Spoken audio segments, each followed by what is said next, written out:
and now I've got the light over to my right, and I feel like half of my face is like lit up, and I wouldn't have I don't noticed know whether that to shut unless the you said it. curtains or not, but we're all good.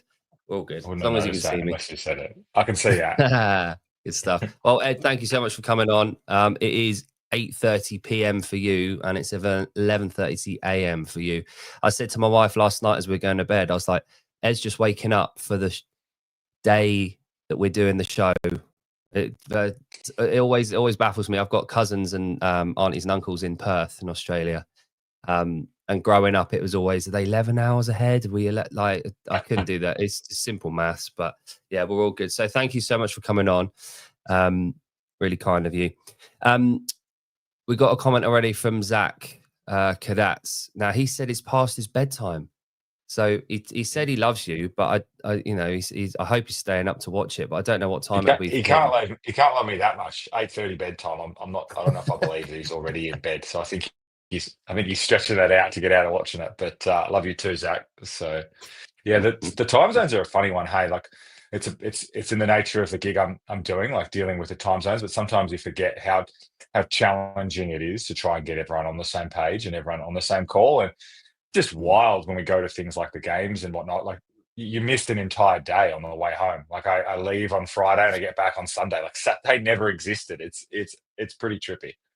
Mad, isn't it? The ones that always get me are they're like those little islands that are like half of the island, or there's two islands that are really close together. That like one's in one day and one's 2 days behind because of the way that the glow.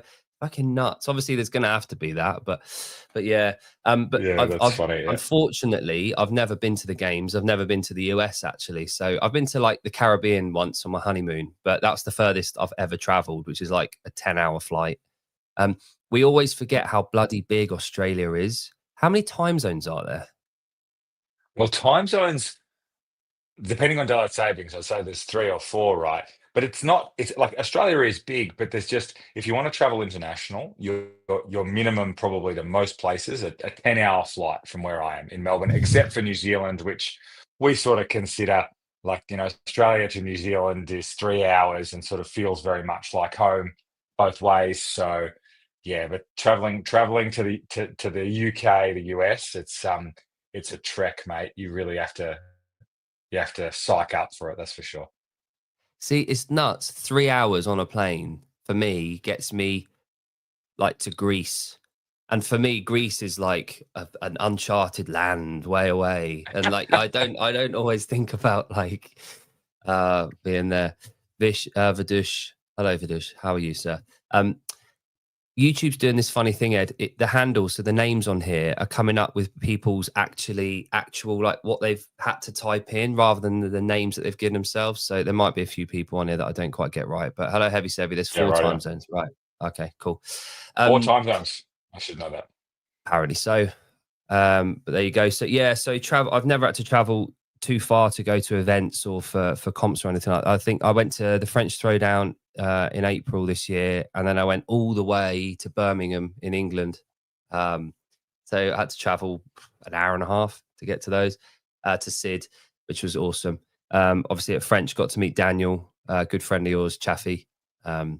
who's I'm yet to meet anyone whose eyes don't light up or smile when they hear the name Daniel Chaffee. Yeah, he's got some special qualities, and I I've never met anyone who can hold space and hold conversations like Daniel. Taken him on a few affiliate tours here, and the first time I ever met him, I said to him, "We're at my hometown in Melbourne." I said, "Mate, we've got to get to about 9 gyms today, so we're on a pretty strict timeline. So this first one, got a good chunk of time, an hour there. 2.5 hours later, he's behind the reception desk moving something and sort of saying this would be better here. I'm just sort of, it's great stuff, but I'm pointing at my watch. But everyone was encapsulated by it. So that's the nature of him. Do you know there's certain people in our space. Obviously, you get that in life, in whatever sector you're in or anything.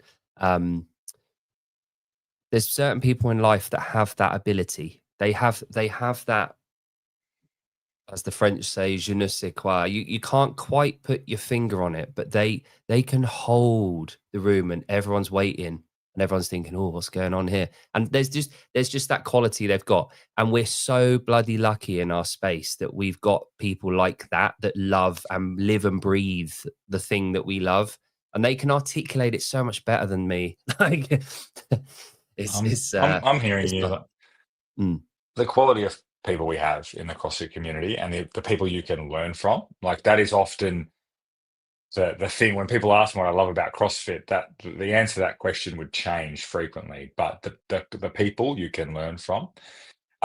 With Daniel, I've been so fortunate to spend some time with him. But for him, it's absolute commitment in those conversations to what he wants to communicate and wants to get across, and irrespective of perhaps the joke might be falling flat or whatever it might be. That doesn't make him pull up. In fact, he goes harder. The only way is through for him. yeah. And that's what I've learned, and it's been a really great learning watching him help people, is that you can see that moment where the person's sort of perhaps not fully buying in, and Daniel just commits. And then you slowly see them, okay, like actually what you just said there looks like it's something I can resonate with. And then maybe it's 30 minutes later, maybe it's an hour later, they're fully on board. So just absolute commitment is what I get from Daniel. And when you can see why Louvre 1, 2, and 3 have been so damn successful. When you've got that as the foundation of it all, the coaching staff, even the members, the people that are part of that community and build upon that are like-minded. So you end up with this like tribe or tribes of people that are like feeding off that energy and see the attraction of it and try and emulate it. It's this replicator sort of thing of positivity and hard workers, which is effectively what CrossFit does. It takes people from being normal people and just turns them into bloody hard workers, as far as I'm concerned. There was someone a while ago on Savon's show that was, I can't remember who it was. They were talking, and they're property developers in the US, so across the country.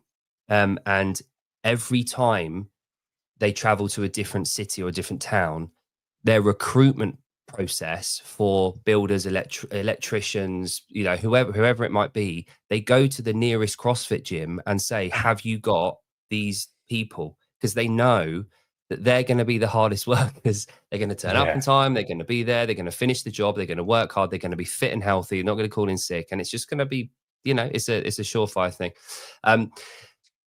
Zachary's asked, ask Ed why his nickname is Ed. Hang on. Ask Ed what his nickname for Ed is.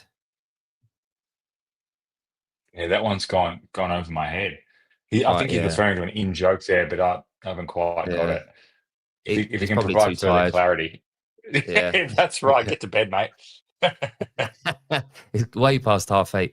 And then, Ed, did you watch the rugby yesterday? South Africa, Australia. I did. Yeah. Yeah. Okay. Do we have to bring that up this early? Don't have to. No, we can talk about. We can swiftly move on to something different. So, Ed, sure. Kind of want to get a bit of like a background and context to yourself as an individual, as a person. So obviously you're based in Australia, in Melbourne. Can you tell me a little bit about your upbringing, where you originally came from, and sort of up to sort of college, university years for me? Yeah, sure. Look, born and bred in Melbourne, Australia. Haven't really lived abroad for very long. I was very fortunate to do all my schooling here, and after school went into like university, college, whatever you might call it, and did media and communications. And actually, ironically, appearing on this show, one of my goals after school is I thought I would be good on radio. I've got a face for radio, as everyone says at that particular point in time. But I like the idea of being in the media, and that was sort of, that was the first 20 years of my life, like going to school, not really knowing what you want to do with yourself, as most people don't when they're at school. Chose a course because it sort of resonated with me, and all of a sudden I was 21, sort of doing media, and I ended up finding CrossFit after a pretty failed attempt at an Australian Football League career, if you will, and that's even putting it generously. Like I got nowhere near being able to make that a professional thing, but that was a pipe dream of mine. And like a lot of people, I think, who have sport in their life when they're young, it can just get pulled out from underneath them, and all of a sudden you're an adult, and you need that culture, and you need those connections more than ever, and then they disappear because you don't get them through the structure of school and college unless you go and really proactively seek them out. So I went to a CrossFit gym purely because I just missed doing some hard training, and AFL footy provided that. And then slowly but surely begun to sort of feel like, hey, this provides me the same culture and the same feeling of belongingness that the footy club did. Very, very different group of people, and very, very different culture, but this same sort of understanding that, hey, we're all in this together. And irrespective of the role you're playing, everyone's role is just as important. I really picked that up from the first CrossFit gym that I went to, which is still going, CrossFit Richmond in Melbourne. And then I guess I was really fortunate. I went through the CrossFit education system, as I'm sure a lot of people who are listening here did. And I really sort of feel that I'm a product of that. I didn't come from any sort of strength and conditioning background, didn't have a great education prior to CrossFit in health and fitness. Did a bit at school, but nothing major. So I really cut my teeth by doing the CrossFit level 1, and completely fell in love with just how logical it was and the content. And then really fortunately, and I speak about this a lot to people who are becoming trainers, I just had some mentors who just took me under their wing and just really wanted the best for me. They were so supportive. They were firm when they needed to be. They were the owners of CrossFit Richmond, Adam and Kath. And I was very fortunate when I did my level 2. And on that level 2, they were looking for seminar staff at the time. I managed to put in an all right showing, I guess. And they had a chat to me afterwards and said, you should intern. At that point, the level 3 didn't exist. The current level 4 sort of did, but the level 3 didn't. Did the internship, got on the seminar staff, and really jumped into that, both like head first. It was just an incredible experience and continues to be. And that just sort of opened some amazing doors for me. I went and coached in China for a year. So I did a year at an affiliate in China, which was pretty remarkable. And yeah, it gave me a lot of learnings. It was a really tough year. And then I came back, and this is something that I also talk a lot to people about. I was in that sort of half space, if you will, behind. I didn't have my own affiliate, and I'd sort of reached what you might call terminal rank at the current affiliate. Like I don't know, I can't remember what my title was, but let's just call it gym manager, head of ops. And I didn't quite know what was next for me. And after some back and forth, I simply approached the owners and said, would you be willing to sell some of this to me? Because that's where I think my next step is. Bought that about 3 weeks before COVID happened. And then COVID happened. And then was fortunate enough, the international team was expanding, and I was asked to be the Australian country manager for CrossFit, which I was just amazingly humbled by, and still am. And then the international team expanded, and now I look after the country managers in my part of the world. We haven't really figured out what to call this area, but it encapsulates Australia, Asia, a bit of the Middle East, and a bit of and Africa. So it's a huge part of the globe geographically. From an affiliate numbers perspective, it's significantly less than something like Europe. So like my counterpart in Europe is Ollie, and he's looking after significantly more affiliates with his country managers than I am. But I'm covering more time zones, and don't ask me how many time zones I'm covering, because it's a fair few. Anyway, I don't know how long that went for, but that was my life in about 3 minutes. Yeah. It's sometimes when you do that, you're like, oh, is that it? Like I can squash it down for 3 minutes. I was like, oh, there's more. Right, yeah, there was a thing The Rock said, like, as in, if you smell what The Rock's cooking, man. The Rock. He did like an obituary at someone's like funeral, and was talking about that. He called it the dash, and at first you're like, what is this dash thing?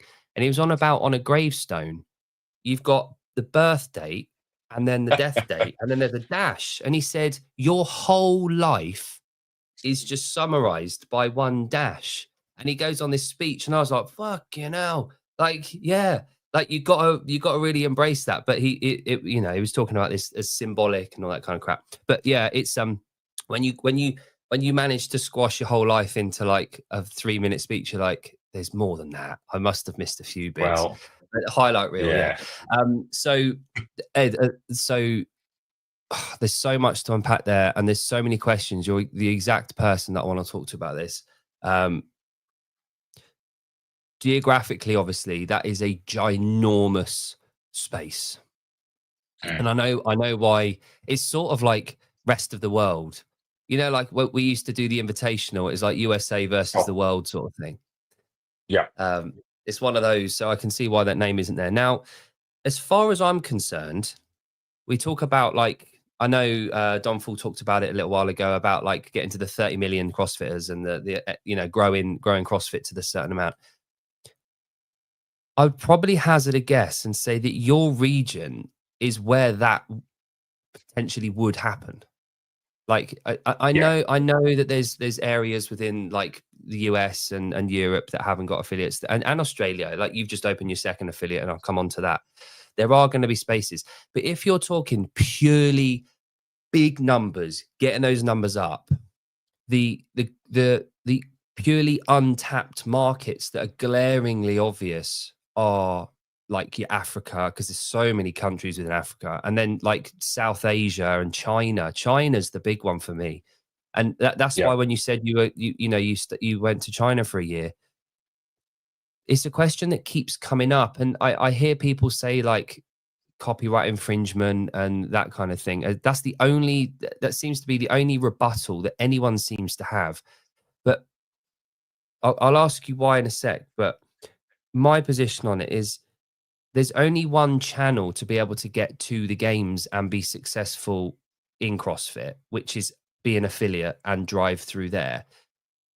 So that kind of captures that route there. And I think a lot of people do get inspired by the games. I personally, I see it as this awesome tip of the spear, part of our a part of our space that's really cool. But for me, the affiliates don't necessarily have a direct, massively strong correlation to the games, but they are part of what we do. Now, with China, you mentioned it was a hard year. Do you mean because you were just away from home, or do you mean because of the job that you had? A bit of both. At that point, I was working in an affiliate. I was actually working at the time, there was a bunch of NorCal or NC Fit affiliates. So Jason Kalipa had his affiliate had a deal with I think it was WD, and they basically have a bunch of factories around South Asia, and they all had CrossFit gyms in them on site. And I was at the Chinese location. So there was a bunch of us doing this, international trainers going and working on site. I think, look, I was a bit homesick, but certainly like the language barrier was very real. And looking back on it, like the job of being a trainer and a coach brought me and still brings me so much joy. And with the language barrier there, you were getting fleeting moments of it when you could connect with people. But when you can't connect with people day in, day out, that's what was sort of nourishing me as being a coach, as well as obviously all the other stuff. So that's why it was so difficult. And ultimately, it just wasn't quite filling my cup to be in an affiliate where I basically couldn't converse with people. I could run a class and I could get them to do Fran without anyone killing themselves. But, that's for all my affiliate owners and people at affiliates, that it's so much more than that gets you and keeps you at an affiliate. And that was like I said, it was a bit of a tough year. Yeah, no, I can get that. I had a couple of affiliates, and then I sold them in 2020 and 2021, and then to move my family over to where I am now on the Isle of Man, which is a little island in the middle of nowhere. And when I moved over, look, my mum's from the Isle of Man, and I get on with everyone here, but the cultures within each of the CrossFit gyms, we've got this foundation that's the same and the methodology is the same, but ultimately the culture of each of those gyms is different. And sure. I found it, I walked into the affiliate and the language barrier, it wasn't there, obviously. And I felt initially, at least, slightly out of place, because I'd been coaching and running my own gyms for 10 years at that point. And then I walked into this one and it wasn't mine. and I felt like I was wearing someone else's shoes, and I was like, oh, this is so strange. But 3 years later, you know, I'm part of the crew. I'm there and I love it, and I go there every day and I'm buzzing to be there, and I know everyone's family and all that kind of stuff. You know, it's lovely. But I can only imagine what that would have been like for you with that language barrier. And like you said, I think we we all talk about this all the time.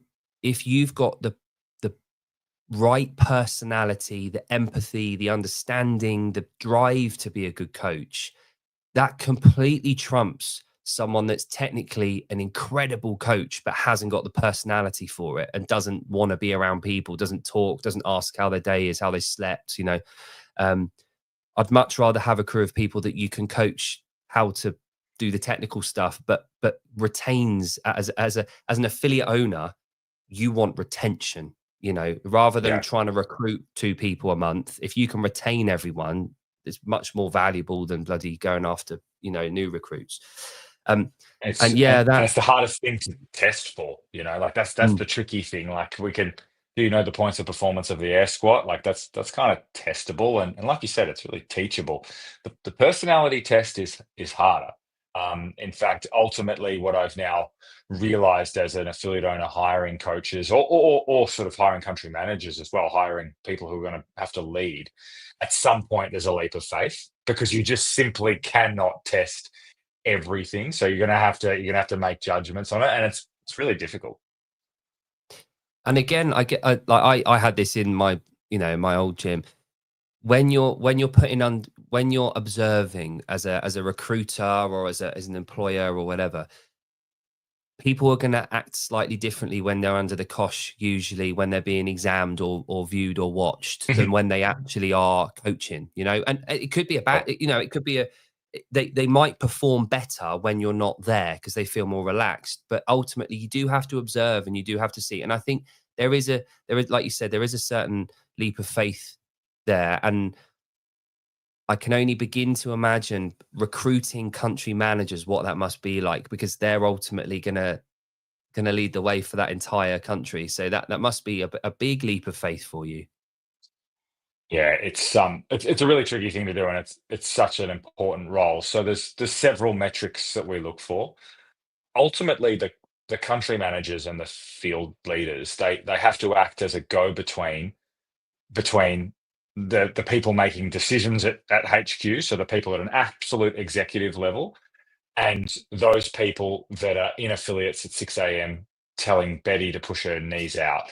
And they have to be able to understand what's going on in our affiliates or for our trainers or at our events or for our partners, you know, people that exist in the ecosystem. And they have to listen to those people and then be able to articulate how they're feeling to, you know, myself, and then I'll pass it on to Jada Coons, the general manager of affiliates, so that there's an understanding of, hey, what's actually going on the ground here. And it's a hard thing to do because like our community, as you know, is full of different opinions, and it's a super engaged community. So those field leaders, I mean, I say they need to have their ear to the ground, but they don't really need to. They're getting talked at all the time, but they're really good at taking all those opinions, you know, listening to people. They're just fantastic listeners, and then making sure that everyone at HQ knows, hey, this is how our affiliate owners are feeling. That doesn't like that's a hard thing to test for. Like, do you have that ability to listen, and from listening to someone for maybe an hour, can then you distill how they're feeling and what they're saying into, you know, something that we can talk about over a 5-minute chat and be like, cool, I understand the issue there. And that's a challenging role. Yeah, very. I hadn't thought about it like that. I'm speaking to Andy Edwards at the moment. He's going to hopefully come on. He's got a busy month, but he's going to hopefully come on. And we've got Coaches Congress coming up at Twickenham. Yep. On October the 4th and 5th. So Henrik and the group are kind of going to do a big event. And Vidush, we get to watch the Argentina South Africa match on the Saturday. So the congress is within the conference center in underneath the stands of Twickenham. it's going to be filling up with the fans in the the hour before, and then we literally get to walk through some double doors, have a seat, watch the match, go back into the Congress, and finish off after 4 o'clock of the evening. It's like this dream bloody weekend that we've got. It's awesome. That's awesome. But Coach, I think Andy and the guys are going to be attending Coaches Congress. Yeah. But I think it's what's great about CrossFit and what you've just said and the structure within there is that you just said people aren't afraid to give feedback. And what I said at the beginning was CrossFit is like this hard work machine. We turn people into hard workers or make them even more hardworking. And hardworking people are assertive by nature. They get rid of their crap and they just go and really refine their processes. So giving feedback and constructive feedback is never a problem for CrossFitters. Like they don't mind giving feedback, but for good. They want it to improve because it's their gym, and the affiliate owners will feed back to the country managers because they want their gym to improve. And it's this linear straight path all the way to the top of people that just want it to get better. There's never going to be people in there that want it to get worse or stagnate or for whatever personal reasons. It's a lovely setup because everyone wins with that feedback. So it's love to be part of that. It's like we do so much work, the country manager team, making sure that when we have these conversations that we're always keeping front of mind that everyone just wants this to get better. Like the feedback is coming from, as you said, this really good place of, hey, I'm struggling with this in my affiliate right now, and I want to talk to you about it. And just making sure that when you have these conversations that you are listening, you are empathetic, you do, ask the right questions. And the minute that we're sort of trying to defend things or anything like that, like there's a degree of explanation that we have to do at times on this is why this is like this. But just always going into those conversations, understanding that this always is coming from a good place, from our affiliate owners or from our trainers. When they say, I want to give feedback on this, it's not to tear anything down. It's because they love CrossFit and they want it to get better. So if we're talking about hiring for country managers, like just understanding that feedback is love. Like it is trying to help somebody. So understanding that is key. Well, it's the same on the way, not down in, or let's say across, because I don't want to use the wrong language here. Sure. But going across that line as an affiliate owner, getting feedback from your members is so damn important. It's so important. And the best gyms in the game ask for feedback. They send out those emailers saying, we want your opinion on this. We want to make sure we're doing the right thing. What can we improve on? That's the sign of, well, with the caveat here, as long as you actually act upon it or give right reasons why you're not going to act upon that feedback, as long as you can justify why you're not, they're the best most successful gyms, the ones that are willing to listen to improve. It's not only in an affiliate, isn't just about like battering people 3.5 times a week and getting their membership money. It's so much more than that, as you've said. Sorry, Vilicious just said 100% governor. I speak my chief to my members. I'm the coach for those who want to get better, not those who want to. Yeah. So that sentiment leads me, thanks for douche, to the ad campaign that went out, the assets that went out over the last kind of couple of weeks. Yep. I keep going back to it because obviously there's a whole campaign plan for the next 3 months, which is fucking like, excuse my German.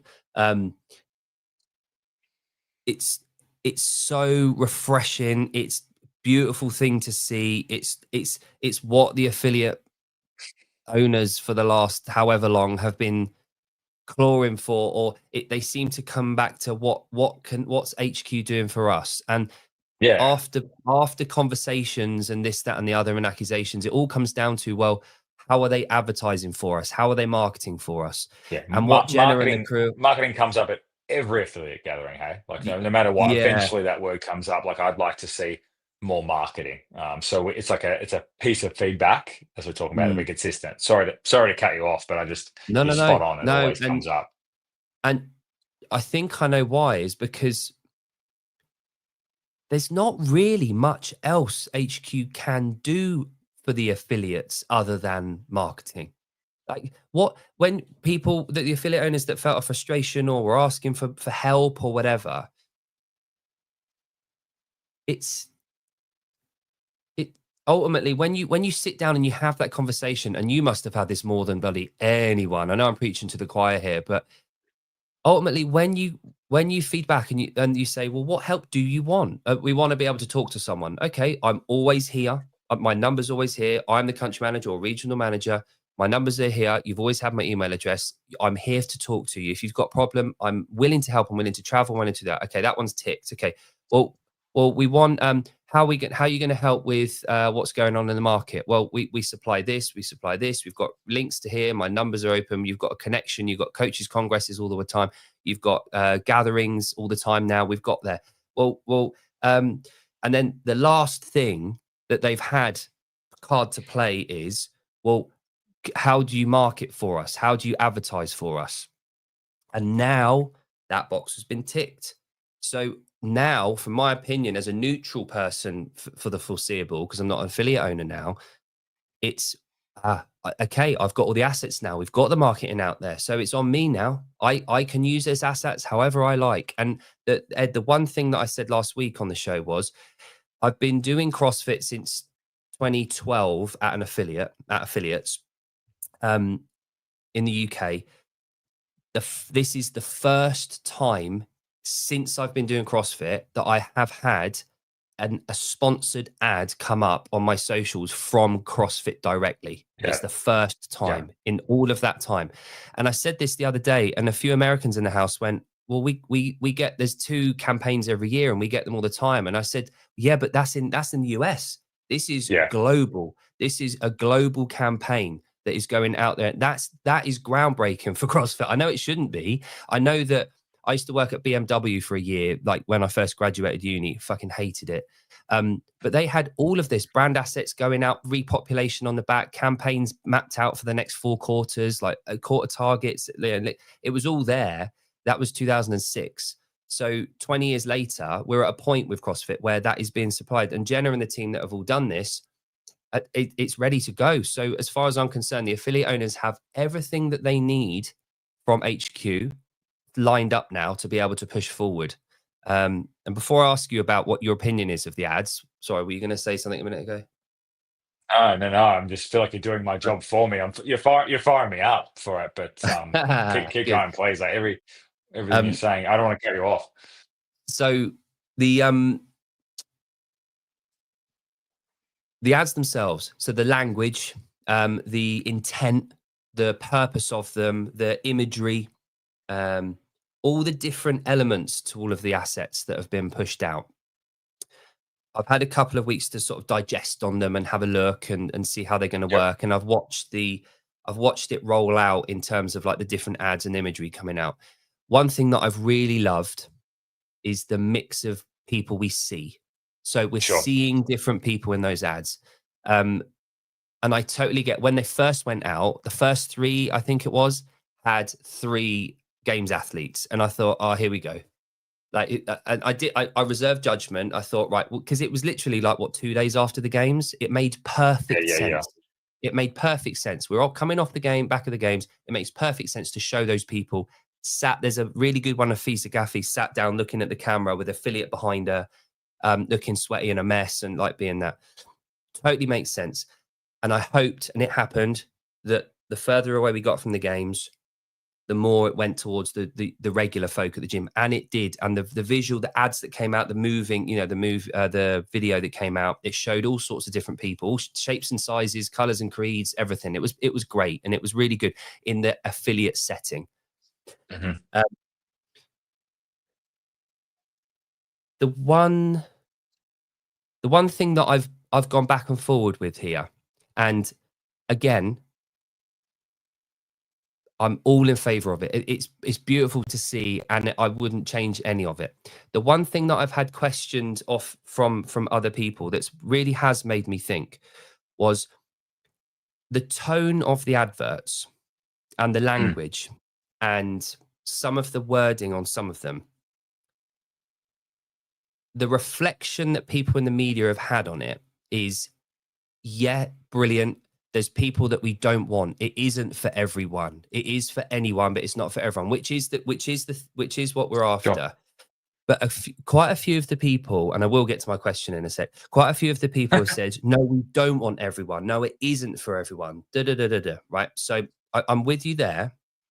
But my take on what CrossFit does is that it takes people that aren't CrossFitters and aren't hard nails and aren't David Goggins types and do have excuses for not working hard and don't show up on time all the time and are morbidly obese and have got reasons to not come, and because they're currently like that, we get them into the CrossFit gyms and we turn them into CrossFitters. We turn them into hard workers. We give them that behavior change and, direction. That's what we do. But we need to get them in to start with in order to go through that process. So my question to you is, do you think the adverts will recruit the people that we need to change behaviors for, or are they directed at people that are already like that? There's a lot to chew on there. So Yeah. forgive me if I bounce around here a little bit. Oh, yeah. Please do. I think first and foremost, the adverts are obviously coming from CrossFit HQ. I'm in the fortunate position that I work for CrossFit HQ, but I also own an affiliate myself. So when that marketing is put out there like that, as an affiliate owner, it's your job to lean into the parts that suit you and lean away from the parts that don't. And what I would say about the ad campaigns is that, like any ad campaign, and I'm no marketing specialist, but like any ad campaign, it's going to appeal more to certain sections and less to other sections. And I haven't analyzed the campaign perhaps as closely as some. I've watched all the assets come out and whatnot. But yeah, you could probably mount an argument that, well, this particular person is missing and there's more emphasis on this and whatnot. As an affiliate owner, that shouldn't stop you filling in the blanks that you feel are meaningful for you. And we talked about marketing at the affiliate gatherings. At any given affiliate gathering, if I was to stand up and talk about marketing, 50% of the room would want us to lean more into the sport of CrossFit and the CrossFit Games, because they think that the marketing of athletes is quite aspirational and inspirational. Maybe not 50%, sorry, but let's say there'd be a portion. And then there's another group that want us to lean away from that. They're like, hey, the people at my gym can't resonate with that, and both make really valid points as to why we potentially should or shouldn't. So those marketing campaigns, I almost feel like what they're meant to do for me as an affiliate owner is inspire me about what I might want to do with my own marketing. And if I feel like something really lands and really resonates, then I can copy and paste that thing. The templates are there, like you said. And also there's further reach going out to just the general population via those type of marketing campaigns. But I think what's something that is important, and I don't know if my version of these two things is the same as what it should be, but there's marketing and then there's branding. And marketing is, pumping the ads and doing what the marketing department is doing. That sort of sounds pretty obvious. But the branding piece for me is what I'm, as an affiliate owner, really interested in. This is what I want as an affiliate. I want to put CrossFit above my door, and I want to be unbelievably proud to do that. And I want it to know that when I put it out to the world, like, hey, I'm a CrossFit affiliate, I know that brand is held in good stead by those that recognize it. Or if someone saw it and thought, hey, I'm going to look into that, I'd want it to be something that they look into and only see positive messages about. And our job is to ensure that the brand is of the highest caliber. And so much goes into that. It's not just the marketing, it's what people say about their experience when they do a drop-in at a particular gym. You know, if they have a shitty experience, that affects our brand. If we run a poor event, or someone has a bad experience on a seminar, that affects our brand. So we all contribute to the brand. The marketing, I feel, is the more direct line of attack, and HQ can do that. But as an affiliate owner myself, we grab little bits and pieces, but we do our own marketing because I want to tell my story. I want to say this is what our affiliate is. Now, I don't know how many of your questions I answered there, but that's my little rant about sort of where the campaign sits on a personal level. Like, this is what the marketing has done for me. It's fired me up as an affiliate owner. It's fired my team up, my coaches and my trainers, and I know it's fired up my fellow affiliate owners as well. And I almost feel that in itself is powerful. Let's say that not one person walks in my gym because of the marketing campaign. The impact that it's having on my team is already something I'm pretty happy with. So yeah, that's where it sits. I don't know if that sparks any further questions about this. Yeah, for sure. The one great thing with the ad campaign for me, and like you said, there's a difference between branding and marketing. Every single CrossFit gym globally can take something out of those ads that resonates with them. So they get to use them as they want. You know, you go onto the assets on the back end, and you get to pull them off, and you get to use them as you want, which is awesome, which is great. They're malleable in that sense. But like you said, I think what it's done, it's stoked a fire. And that's the overwhelming feedback that I've got from affiliate owners, even from members at a CrossFit gym that have seen them. It's made them proud to be CrossFitters again. It's like that's me. I'm one of them. Yeah, I do work hard. Yeah, I want to tell everyone again. And that's the essence. And I put a post up last week about the material that went out in 2014.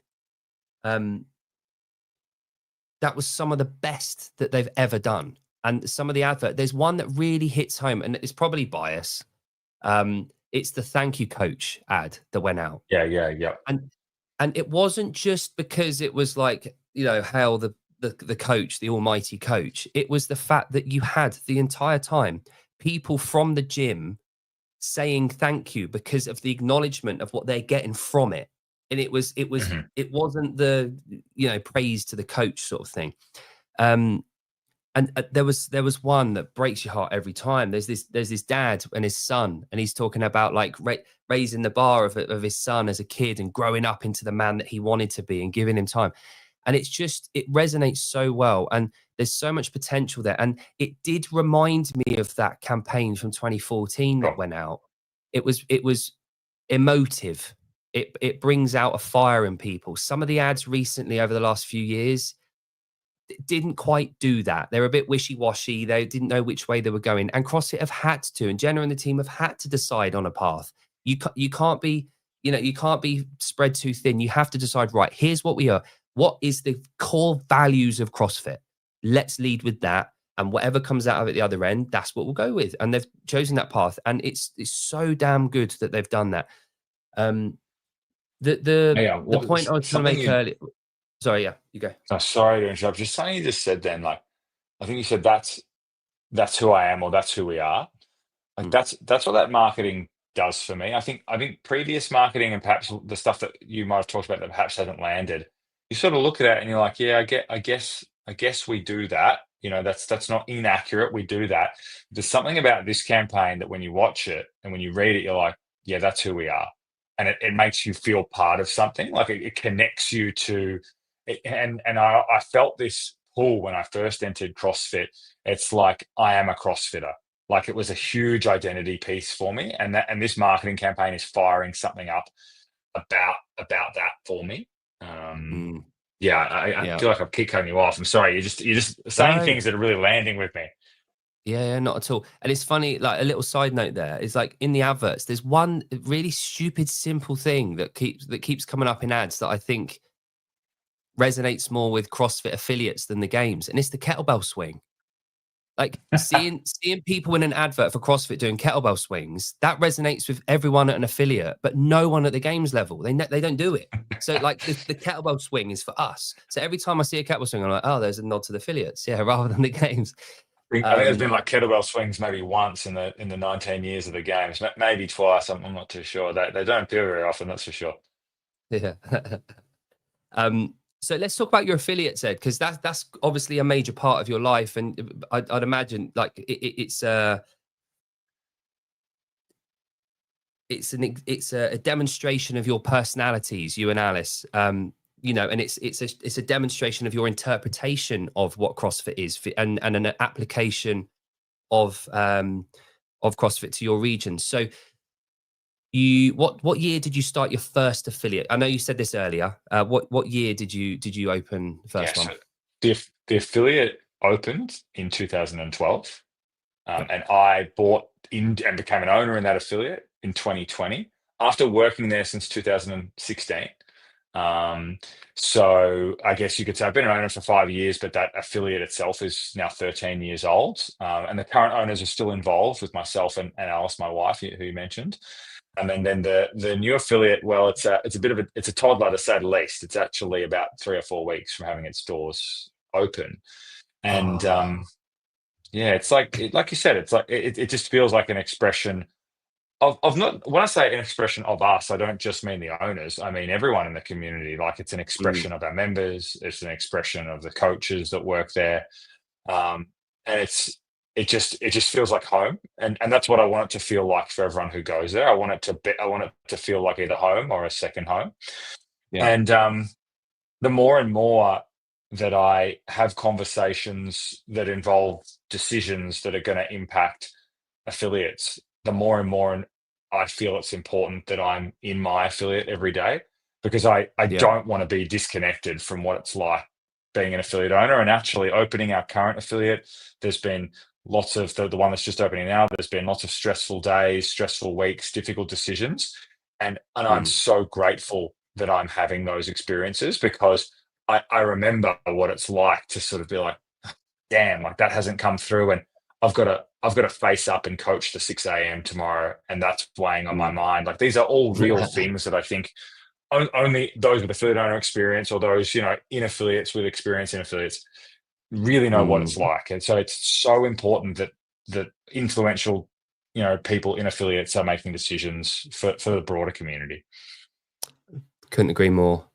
And there was a video that you put out with Alice a little while ago. I'm going to pull it up. I'll have it on mute so we won't listen. But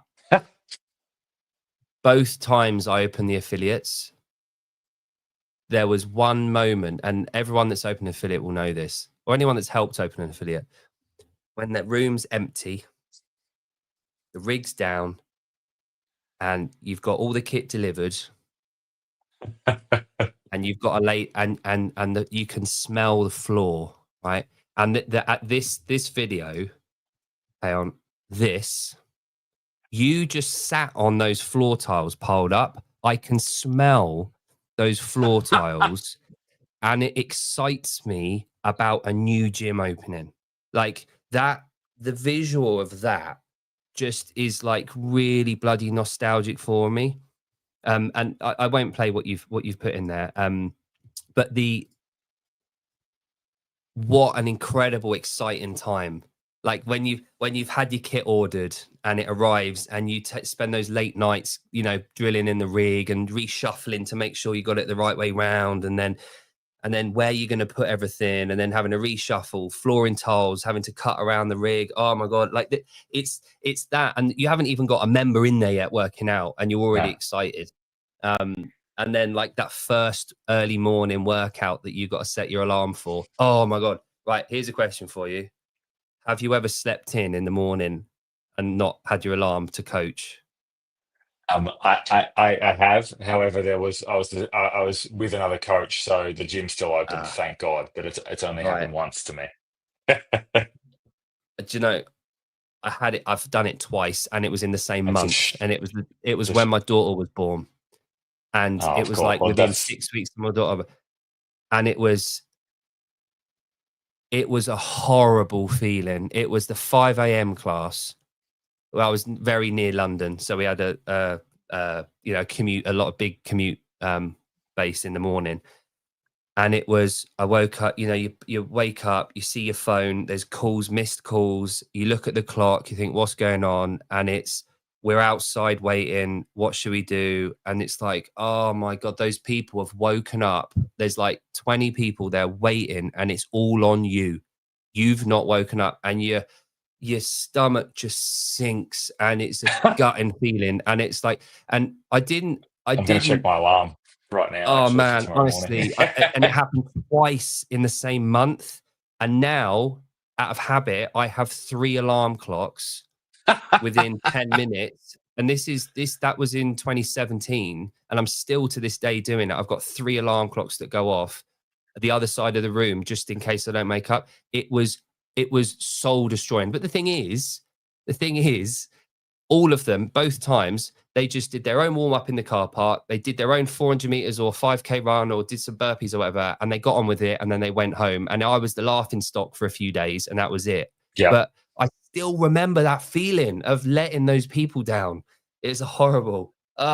It's one of the ironies is they almost realize they don't need you. They're like, we'll just do this ourselves. Like, we can. I know how to load this bar. That's not a great thing. But as like things like that, I guess you can only look back and laugh. But they're almost the little things that only the affiliate owner. Like, it's Sunday night here in Australia, and there's a whole bunch of affiliate owners that are trying to get a good night's sleep before a huge week starts, and they're going to be up at 5 to coach to 6 or be there at the gym, whatever it is. And like that's the type of experience that only the affiliate owners know. And that shot, I actually wish I had already done this more, but I've been involved in setting up one gym. The first gym I was at, we moved locations, and we set up that gym, and I was fortunate enough to help set that up. And me and my very good mate Adam Mackay, who set it up with me, we often talk, like we always share stories about that time. And I wish at the time I'd known that those were the good old days. We were having the good old days as we were doing that. And I've been fortunate enough, as we've been building this gym, it's like, hey, let's take lots of photos. Let's enjoy this. Let's put a few mats down and order some pizza tonight and stay here, because we'll talk about this. We'll talk about this in 15, 20 years. Remember when we were setting up the gym. And I hope all of our affiliate owners get a moment of clarity like that, whenever it might be. It's like, it might be even just coaching the Saturday 10 o'clock class when there's a really nice class, lots of people in, good vibes, and you just think, hey, these are the times I'll look back on and be like, I'm so glad I did this, and I'm so glad I own this affiliate. But in the chaos of it all, sometimes it's not easy to stop and smell those roses. Yeah, there's you every now and again I'll see like a clip from a TV show or some radio host reading a story that someone's like sent in, and I heard one last week, and it was actually from an Australian woman. It's an Australian lady, like a female host, reading it out, and it was this 85-year-old woman that had written in, and it was like, if I had one more day. And it was this story, and she'd written it beautifully. And it was about, if I had one more day as a 30-year-old. And it was her saying about waking up, hearing her kids screaming down the hall, and she would enjoy listening to them screaming at them. And then she goes through this whole day and like seeing her mum and giving her a hug and saying she loves it. And she went through this whole thing, and it's fucking hot. It's bittersweet. It's hot. I was like, oh, listening to it. Yeah. It's heartbreaking, but at the same time, it's beautiful, because for people like I mean, I'm 40. For people like at my age, it's a fucking stark reminder that you've got to be as present as you can at all times and enjoy the highs and the lows. And when your kids are screaming, feel blessed that you get to have kids that are around that you get to feel, because you're going to miss that one day. And bringing that back to CrossFit and opening an up affiliate and being part of CrossFit. There's so many of us that say all the time, I wish I'd found CrossFit 5 years earlier. I wish I'd found CrossFit when I was 50, like my mother-in-law who's 60 when she took it up. It's like, yeah, but you found it now. So rather than thinking, I wish I had, enjoy it and turn up to the workouts, enjoy being part of the community, enjoy the brand, enjoy being a CrossFitter, enjoy the workouts. Like, if you're on the Echo bike and you're doing sprints and it feels really fucking awful, you're 30 seconds into a minute sprint, Wake up, like open your eyes, don't close them. Be there, like get to feel that crap, because that's what we pay for, and that's what we go for. We go for that feeling of discomfort, because we know that at the other side of it is some really good fitness, longevity, and memories. You get to say you did it. We've got Fran, by the way, on Wednesday programmed, and I'm like, already I'm There's a good thinking, chance what to excuse? practice. You can Yeah, practice what what you're I'm talking about preaching. right now. I know. As you pick up the bar in those 15 thrusters, I want you to remember Ah, there'll be a time in 20 years where you'll be like, I wish yeah. I enjoyed Fran more back when I did it. Ah, But yeah. look, you just this goes beyond CrossFit, hey. But there's just, I guess, as you get a little bit older and you get to reflect on times that have happened previously and look back on them and say, geez, how good were those times? You realize that you should have enjoyed it more in the moment. And the reality is that in my role, every now and then I have to deal with a gym that's either deciding that that their time has come, or they need to sell the gym, whatever it is, and basically it's the end of the affiliate in one form. And that always makes me reflect on, if something happened and I had to shut my affiliate right now, I would be I'll be so unbelievably devastated that this amazing thing in my life has disappeared. So I should go and treat tomorrow 6 a.m.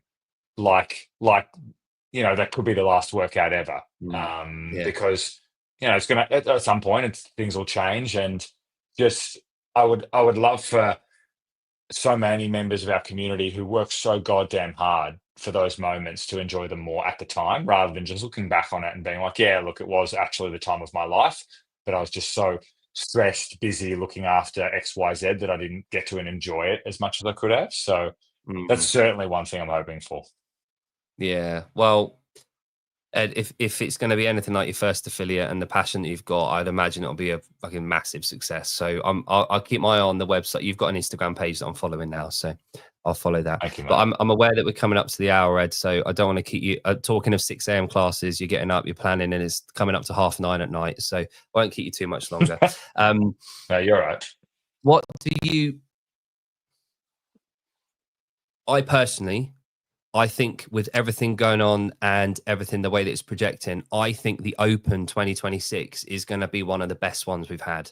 I think there's going to be so much engagement. I think it's going to be bigger than we've had for many, many years. I think the games athletes are thinking more about the people feeding in. I think the affiliates are gaining traction with engagement. I think people are learning that it is part of our pyramid. It is what we enjoy doing. Um, if you could, if you could tell people one thing to get them to sign up for the Open this year, what would it be? Mhm. Well, I promise you I will get to that, but I couldn't agree more. Right. There's a real sense of momentum at the moment. Um, a really great CrossFit Games has certainly helped that, and I think everyone rallied around that. And I actually, despite perhaps conversations that were around it, I actually believe this year's Open was a roaring success, and the numbers actually do support that. And people will think, oh, hang on, it went backwards. Well, I think the challenges that the brand had were incredibly well documented, and I for 250,000 people to still sign up for the CrossFit Open, Yeah. um, I think in the context of things just shows how amazing that event is. I think when it comes to the Open, and this for people that haven't done the Open, this will be more difficult to understand. So there's a degree of faith you'll need to have, but I don't have any data or logic to back this up. But for those of us that have done the Open, you will know that there is something completely different about throwing your hat in the ring, being officially on the leaderboard, and then facing up to that barbell. And when the clock hits, so, coach says 10 seconds, and it's going on that leaderboard.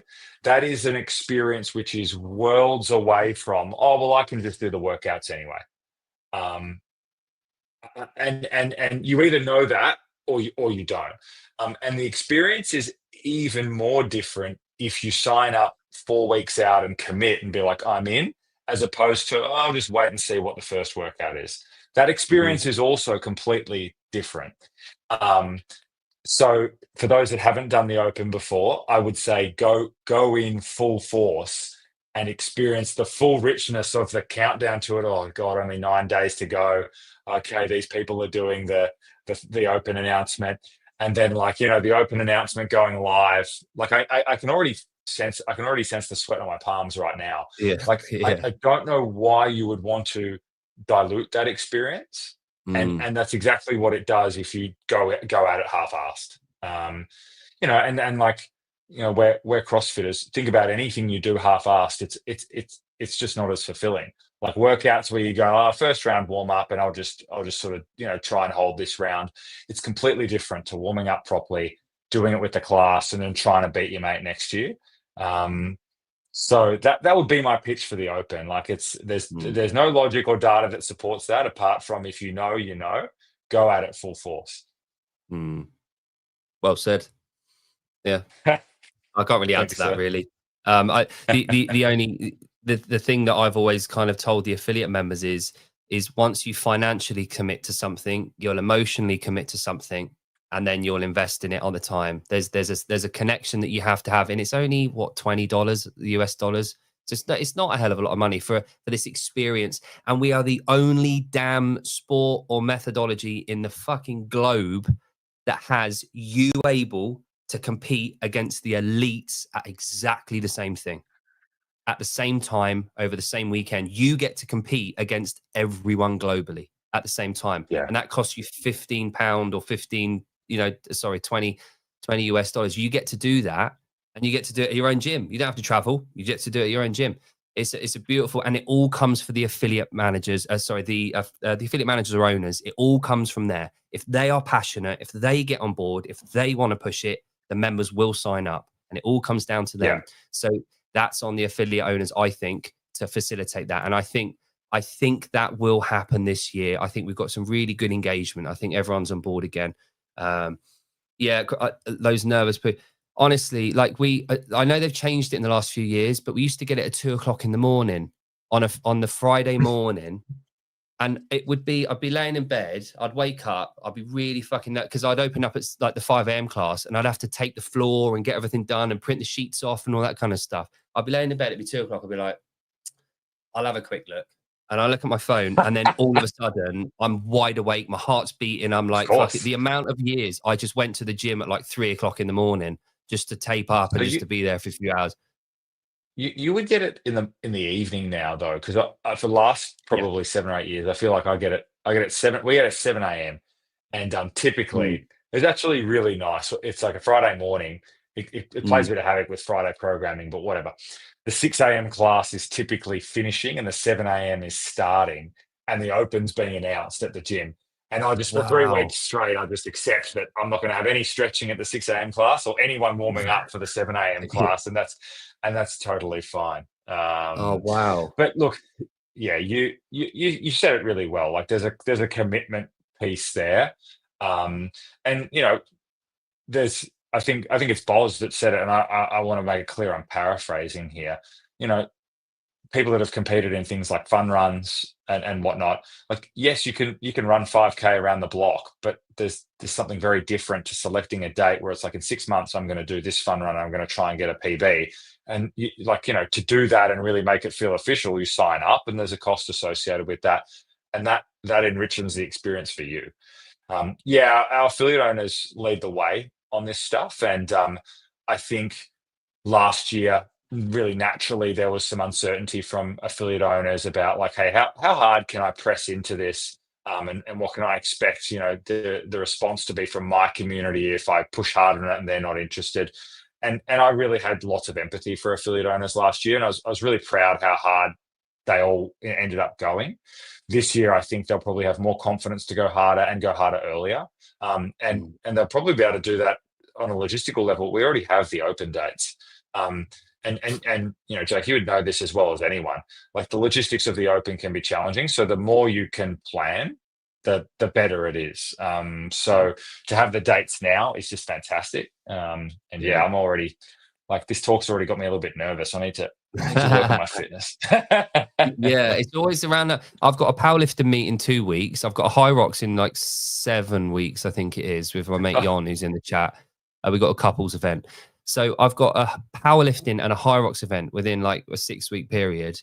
And then for me, it's all systems go. Like I'll have like, 5 months, 6 months to get open ready. Because every year I peak in September, every year.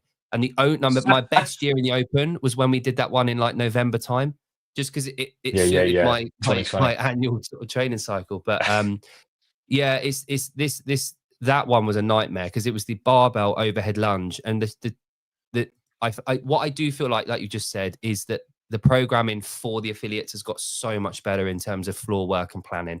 You can can you imagine this year if they did overhead lunges with the barbell in the spaces that we had 2 people going at a time in that workout.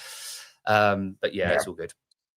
This is cool. No, you make a really good point. Like these decisions that influence affiliates, like there's feedback coming from the affiliate owners to the country managers, to the sport team, to the games team, that are making things more appropriate for affiliates. Now, obviously, there's other things to balance out. Like everyone wants the Open to be a really fair test, but this Open we just did, like that was easily the modern Opens, if you will, easily the best one to run at the affiliate. Like it just felt like it was seamless.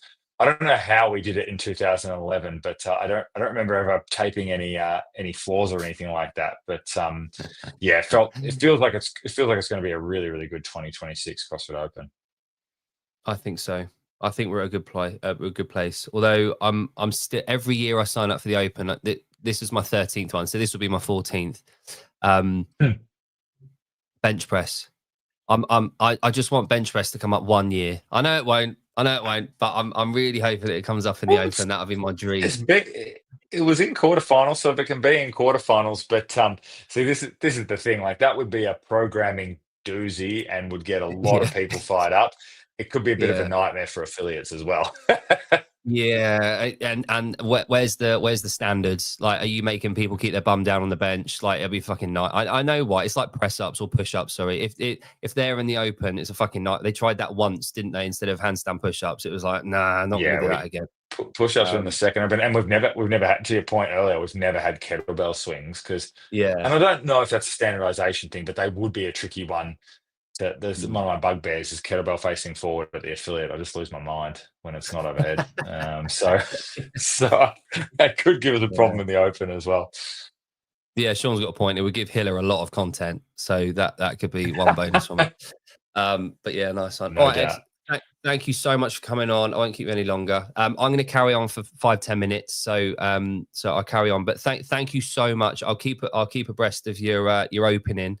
And hopefully later on in the year, if you're around, I'd love to have you on again and we can carry on chatting and see how the affiliate went, the opening. And thanks, mate. Been a pleasure. Have a good day, everyone. Awesome. Thanks, mate. Cheers, Ed. Thank you very much. See you soon. What a lad. So if you weren't here earlier,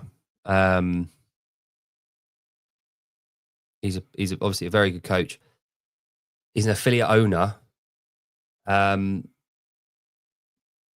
He was the Australian country manager, and now he's the regional manager for Sean. You can fuck off. So Ed covers fucking Africa, some of the Middle East, so along here, not that there's many here, all the way down, Southern Asia, including China, Korea, and Japan, New Zealand, Australia, this entire region of the earth is what Ed covers as manager for that region. And so we talked about this. Ollie Mainsbridge, who is the European affiliate manager, he covers this area, I think, obviously of the world. There are more affiliates in this region than there are in the entirety, including Russia, all the way down here. There's so much scope for expansion and globalization of CrossFit. There's just so much scope. Anyway, we're assistant to the regional manager. Yeah, milk monitor. look, define competitive. I think we might have a different definition of competitive. So this morning, went to the gym, a couple of hours of PT, and then, by the way, it's 12:30 now here.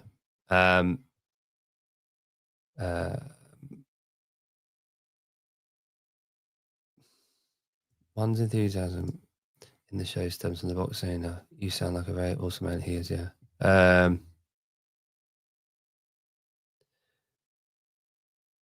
Assistant to the regional manager. You on about that CrossFit as being an American only? Because it isn't. So yeah, I went and did that, and then so really, really bloody weird. No. We don't have our own version. We have the original and best version, the only version. Yours is a complete cheap knockoff. So off your trot. Anyway,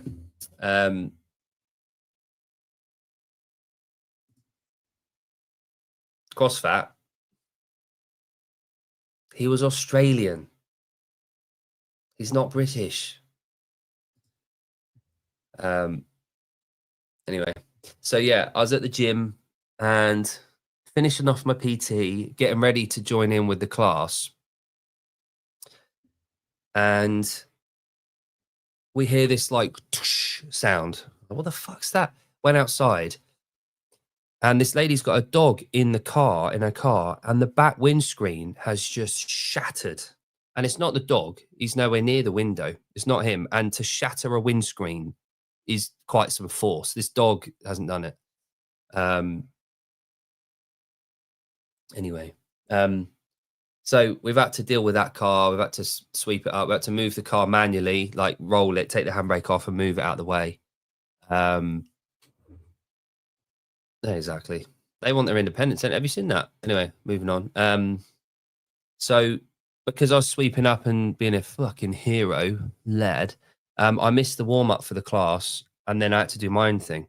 So my mate Yoni boy told me that him and Tyler did during the games. I think it might have been just before, wasn't it, Jon? Because it might have been. Anyway, around the games, they did a half version of the first workout.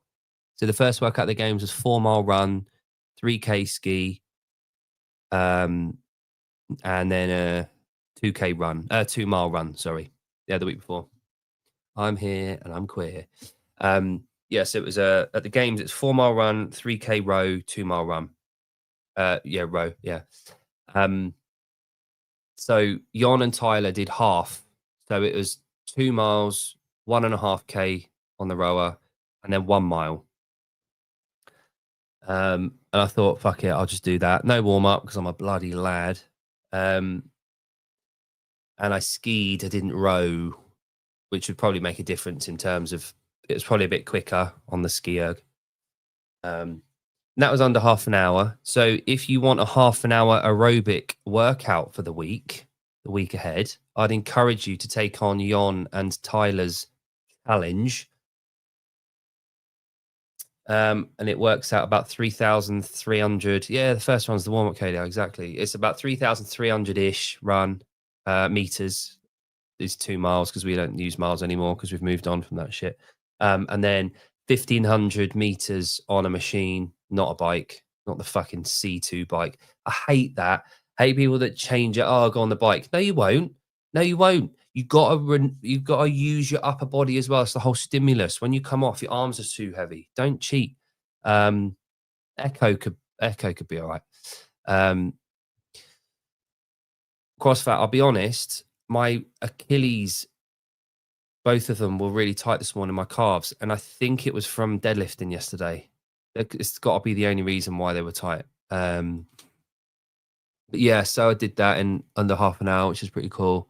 But yeah, I probably should have rowed, but the rows were all being used in the class, so I skied, and that was all right. Weather's all right.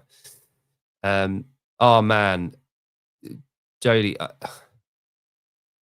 I got annoyed by that. I saw, who was it put it? Was it Jenna Hocker? I think she posted it as a story a couple of days ago. It really annoyed me. You get an elite athlete saying, "Oh, I can lose a few pounds using these," and I think Jenna said something about her husband is on the board or is a co-owner of a pharma company that the company that own it or something. It's like, well, yeah. Do you have a sprint? What do you mean sprint? Sprint what? Running or machine? He beat me this time. But yeah, exactly. I scaled it to a ski, so it's not going to be like for like. Ski. I find skiing a lot easier than rowing. Yeah. My window's shut and it's really fucking hot. Ooh, seeing as I lost. You lost your Instagram account. Why'd you lose your Instagram account? Bit of an odd one, isn't it? Hubs is a Reddit guy. Oh. There was some link there. I can't remember what it was. She must have been. Jodie, what have you been up to? What have you been posting?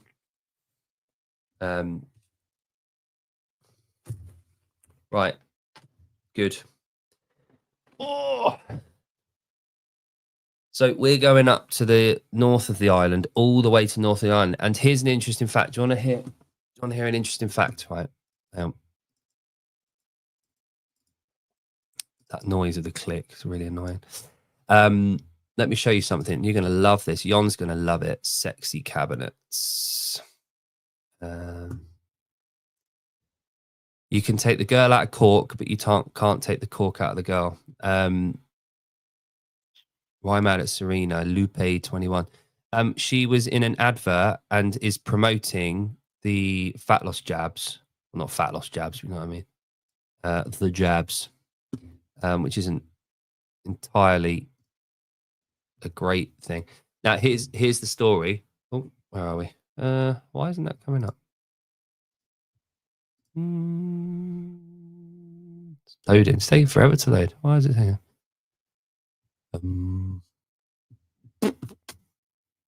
Come on, sausage. There we go. Right. So here's an interesting fact for you. Now, oh, no, wrong way. So we are going here. Whoop. I don't know if you can see my cursor, but we're going right to the top of the island up here. I'm down here, obviously, in the blue thing. Oh, why did I do that? It's weird. Didn't trust anything. Now, here's the fact. This up here is Scotland. It's Scotland, where Yanni Boy lives.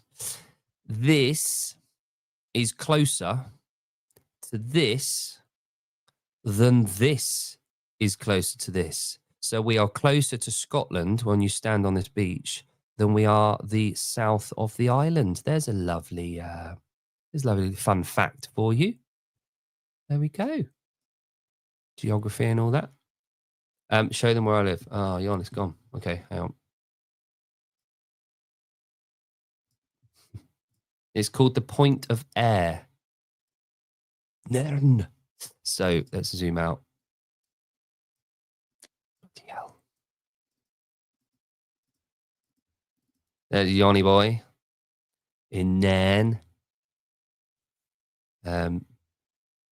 He's up there. So if we zoom out, you can have a bit of a context for you where Yanni Boy's sat at the moment in his pants. So Jan is here. So keep that in mind. So yeah, Jan's up there. Whoop. I'm down here. Whoop.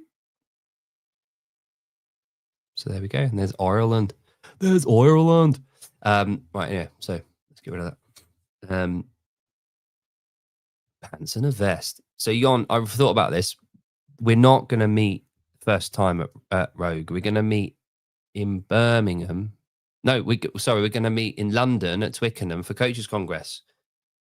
Ta-da! So within a month, we'll have 3 encounters. What are we going about? Pepe's. What the fuck? Jody, Pepe Sally's on Marden. Pepe Le Pew. Great done. No, you're right. I wouldn't understand this. Coach Congress. Yeah, so we've got Coaches Congress. What if you don't have? What do you mean? What if we don't hit it off? Of course, we're going to hit it off. If we don't hit it off, we'll just fucking quit. I don't know. Quit life. Rugby HQ. Rugby HQ. Yeah, Twickers. Going to Twickers. Oh, that reminds me. Does remind me. Spoke to the people at Coaches Congress, and we're going to announce the winners of the tickets this week, probably Tuesday morning. We're going to announce the winners of that. So I will clip that and do that. Oh, I could do a recorded. Oh, should I do a recorded video for that? It'd be really funny, yeah. American pizza. I had a pizza last night. Give us a pikey accent, governor. It's basic. I mean, you got to talk a bit quick. You got to talk a bit. It's got to get Irish, and there's a whole language. If you're talking proper gypsies, there's a whole language that goes with it. Just talk really quick and confuse people. It is going to be exactly like that. Dylan, you son of a bitch. Dang. Right. Ellis Park is Rugby HQ. That where rugby gets real. Fuck off. The dish. Just stop. Yeah. We're watching Peaky Blinders. Peaky Blinders. We're watching that at the moment. Tommy. And we've got the good bit. The bit where fucking what's his name? The brother. Not Billy. The one with the long hair. When he starts going a bit mental. It's great. What was his name? The brother. No. Yeah. So anyway, so we've got a good week ahead. We've got Jan, are we on tonight? Can you hit me up if we're on tonight? Yeah. We're trying to organize. Oh, we've got Facundo on Thursday night. I think it is 27th. Whenever that is. I think it's Thursday. Arthur, that's it. Arthur. That is it, Arthur. Yeah. So he's just Samson, isn't it? He's just season 2. He comes into it. He's the Jewish guy in Camden, in London. So, but yeah, he's the character arc of Samson is amazing. Oh, thanks. So are we on tonight, Yoni boy? Are we on tonight? Don't know. Although, what time are the girls on with Jenny on Savon's channel? I can't remember what time that is. Our time. No fucking fighting. There is a lot happening today.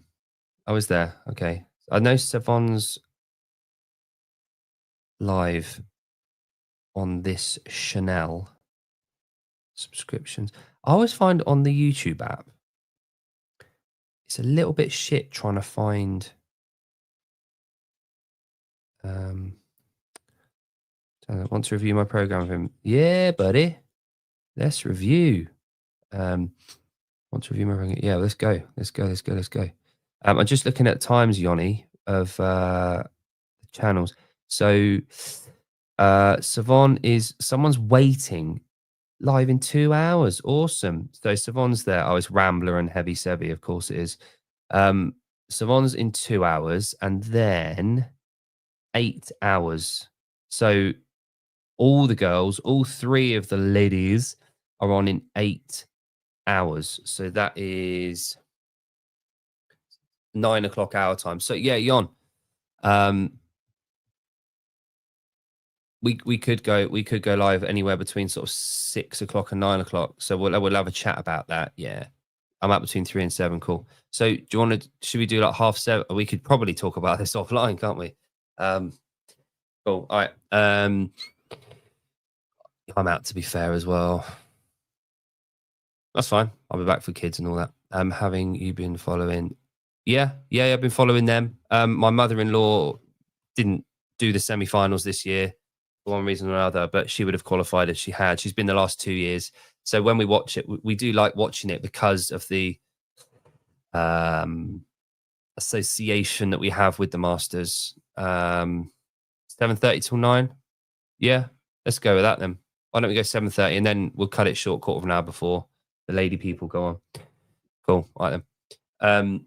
But yeah, sorry. The only feedback is, and this is always going to be a bit of feedback, and because it's licensed out, it's not. They haven't got the money towards it. But people say that no one watches the age groups, and that's why they don't have media there. Very, very well positioned. My counter argument to that is, there's a reason nobody watches it, and it's not because people are the older people or younger. It's because the media is bad. So if you put on the supply of the good media, you would get more people watching, and so you get this knock-on effect. But if the media is not too great, people go on, they see it, it's like, what is this? And then they just tune out. So my thought on it is they need to maybe, chicken egg, exactly. There's no, you're never going to really know the right answer until you do it. If they invested time and money into putting it on 1 year and really promoted it, really made it a spectacle, which again is another reason why having it at the same event maybe works well, but then it's over the week and all that crap. But the adaptive, I think, is in Las Vegas, isn't it, in October? I don't know how hot it is then, but yeah, there you go. I think the Masters is more relatable, I guess, and you're more likely to know a Masters athlete at your gym than you are a Games athlete in the seniors. I think they did when it was together, and like there was, yeah, it is an in-person event, yeah. Raquel, that'd be good. 5 a.m. squat club. No. Cool. Right. Anyway, coming up to an hour and a half. I've got to go to Derby, watch some cars racing around the track, and then the bikes are having a day off today because I've got so many videos from yesterday. Must be so boring being shown videos of bikes when you can't really tell how fast they are going. But as always, guys, I've got a spare room. I don't know CrossFit. I don't know what that is. I've got a spare room. I've got beds downstairs, sofa beds. All you need to do is to get yourself to the Isle of Man, and you've got a place to stay for the TT or for the Grand Prix. So if anyone wants to come over next year and come over to the island or all year round, I've got a room. As long as you're all right to put up with a baby that I'm having in December, you're all good. Only get yourself to this obscure, yeah. But yeah, you're not allowed in there. You're not allowed to go there. But good, right? Okay, so I will see you all hopefully later. We've got loads of shows today. So Savon's on in, like I said, 2 hours, and then yeah, that's a good way of putting it. Savon's in 2 hours. Jon and I will be on in 7 hours, and then the girls are on in 8 hours. Cool. Anyway, have a lovely afternoon. Thanks for joining me. Cheerio, governor. Cheerio, governor. Thanks for joining me, guys. And yeah, lovely. Stay lucky, stay safe. Yeah. See you later.